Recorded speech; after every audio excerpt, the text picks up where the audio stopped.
충북 증평군 증평읍 사곡리 사청 마을은 예로부터 한적하고 볕이 잘 들어 살기 좋은 마을로 유명하다.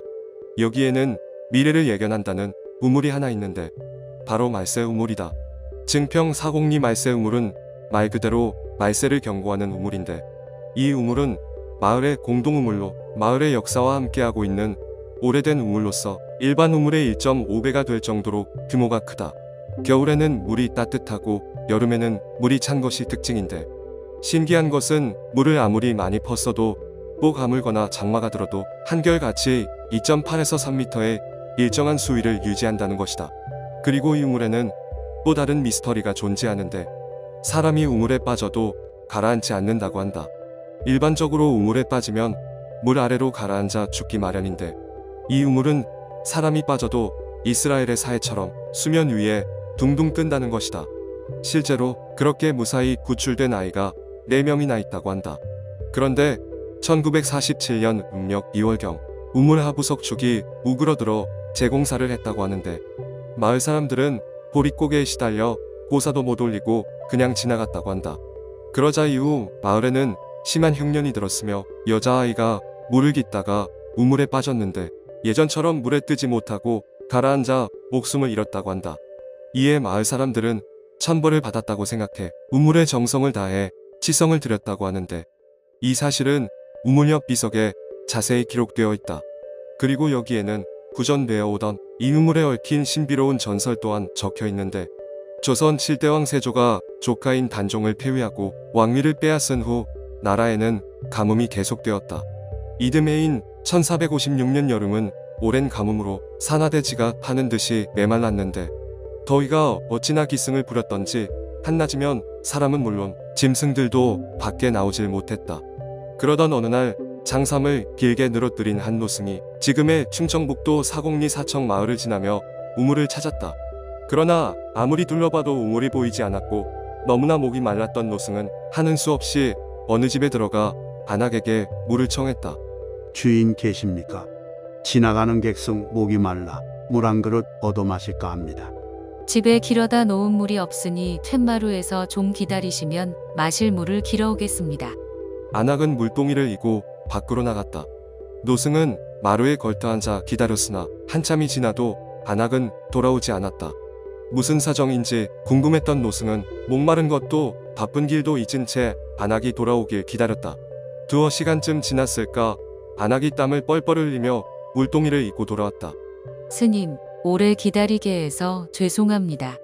안악은 물을 떠 노승에게 공손히 건넸다. 노승은 시원한 물을 마신 후 늦은 사연을 물었다. 물 한 바가지를 부탁했을 뿐인데 어찌 그리 오래 걸리셨소? 스님, 이 마을에는 물이 나지 않습니다. 그동안 장정들이 마을 이곳저곳을 파봤지만 물이 한 방울도 안 나온답니다. 그럼 그 물은 어찌 구하셨소? 여기서 조금 걸어가면 마실 물을 구할 수 있답니다. 거기서 떠오느라 늦었습니다.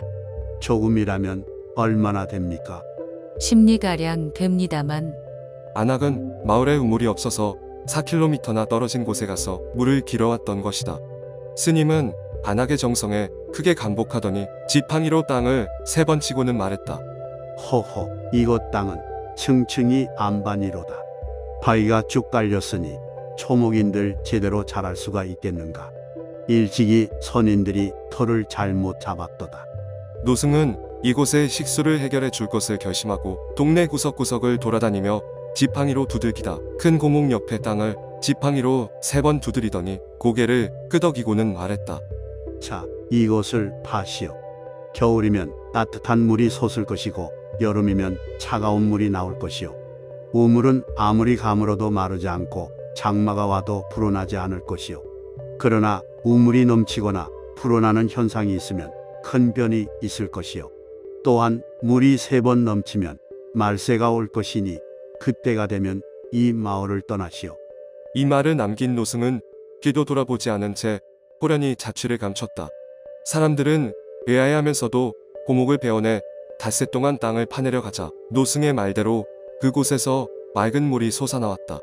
마을 사람들은 마을에 우물이 생겼음을 기뻐하면서도 말세에 대한 예언을 두려워했다.